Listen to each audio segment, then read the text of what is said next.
Good morning, everybody. This week's video will be rather short because I've written a much longer announcement to go along with it than I usually write. I think that the topic of this week's discussion and short paper, the topics, are meatier than some of the ones that we've been dealing with in the recent past, and so I've written a longer explanation for you in the announcement that goes with this video. But I do want to talk to you a little bit about some of the concepts you're going to be dealing with this week. We're talking this week about criminal litigation, that is to say, the processes of a criminal trial, or the processes actually of a criminal prosecution, not just the trial. You're going to be asked to write about three separate concepts. One is the difference between mandatory minimum sentencing and sentencing guidelines, and how each of those affects both judicial efficiency and the production of ultimate justice in a criminal case. Most states have some mandatory sentencing rules for certain crimes. Most states also have sentencing guidelines. The federal government has both, depending on the crime that's being dealt with.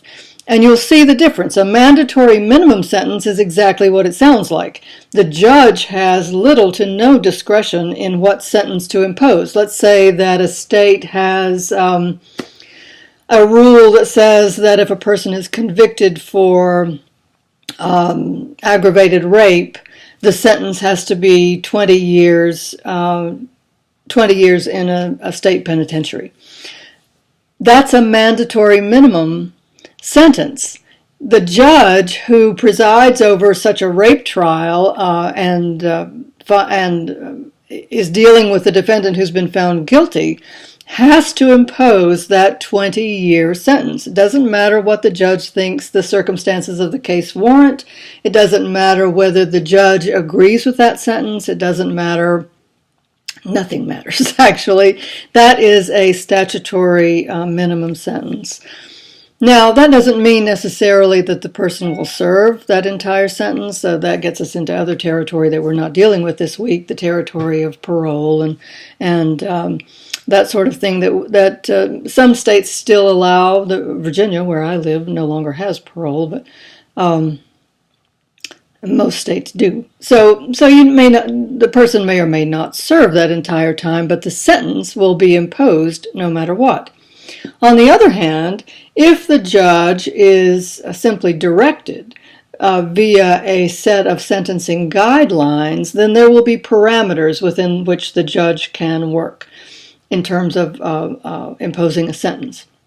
And the judge will be able to look at the individual defendant and all of the facts and circumstances of the case, and then decide on a sentence that's appropriate for that particular person, and not just have to impose a sentence that a legislature has determined in some sort of vacuum is appropriate for all people convicted of crime A. Personally, you may be able to tell this from the tone of my voice, I don't really like mandatory minimum sentences. I think that they end up overcrowding our prisons. They end up imposing injustice on a lot of defendants. Some defendants are sentenced to far longer prison terms than they deserve. Some are sentenced to shorter prison terms than they deserve.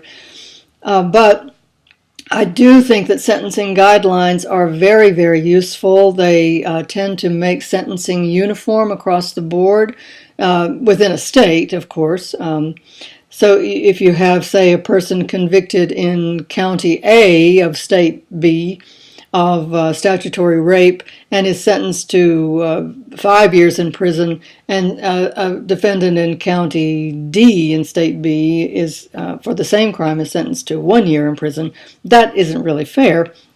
What you want to do statewide is kind of make those sentences fairly consistent with each other. And that's the goal of the sentencing guideline. Well, you'll be studying that. You'll be reading about it in your readings. You'll be writing about it in your discussion boards and in your short paper as well.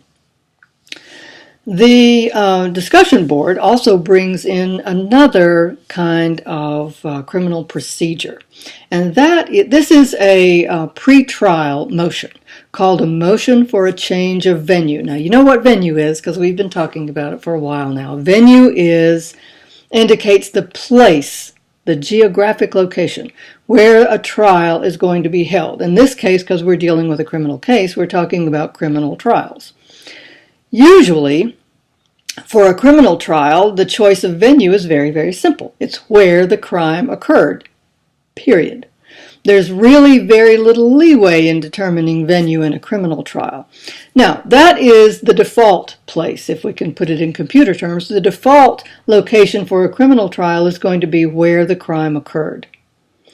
Now, that doesn't necessarily mean that that's the best place to hold the trial. Sometimes, especially if you're dealing with a fairly small town or a very notorious crime, there's going to be so much pre-trial publicity that it's going to be difficult to impanel a jury that hasn't already made up its mind about what the outcome of the trial should be, or to impanel a jury that isn't already biased in one way or another. Perhaps you're in a very rural area where a lot of the jurors may be related to each other and to the defendant. And you need to move the trial then to a place where a less biased or prejudiced jury can be found. And that does happen in criminal cases as well as in civil cases. But it's always going to be an uphill struggle for the attorney making the motion to change the venue, because there is a very, very strong presumption that the place where a crime occurred is the appropriate place to try that crime. I'm not going to make this video any longer than it is. Except just to say that as you are going into the discussion board and talking about a motion for change of venue, what you have to do first is to find a case either in your own state or another state that you choose at random, or a state you're interested in, whatever. Look at the cases that have been published in that state, criminal cases, in which a motion for a change of venue has been made and either denied or granted. Now, let me tell you something about reading cases here. You're going to find them through the LexisNexis research service that SNHU provides. And there's a link in your reading materials for this week. When you are reading cases, always remember that what you're reading is the appeals court's opinion on what happened at the trial.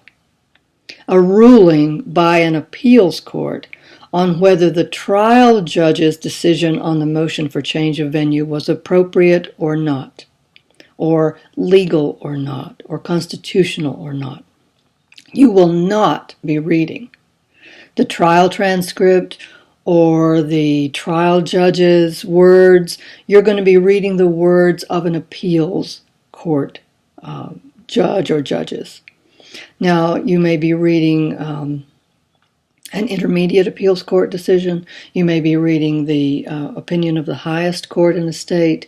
It doesn't make any difference. What you're going to be reading is an appeals court's decision. So I tell you that for a couple of reasons. One, it's not nearly as interesting as reading a trial transcript, although it's a lot easier. And two, you're going to be dealing with you're going to be reading about some very picky legal technicalities that you may or may not understand. There may well be, and that's not a criticism of you in any way. There's absolutely no reason why you would know these little legal nuances. But as you're reading, you may run into a lot of terms that you don't quite understand. You may be completely confused about what the appeals court has done. You can do two things in that situation. One, find another case that's a little easier to understand. Or two, ask me. Send me an email. Ask me any questions you may have about the legal language that you've found in the case. If you need an explanation, send me a little excerpt from the case that you need to have explained, and I'll do my best to explain it to you.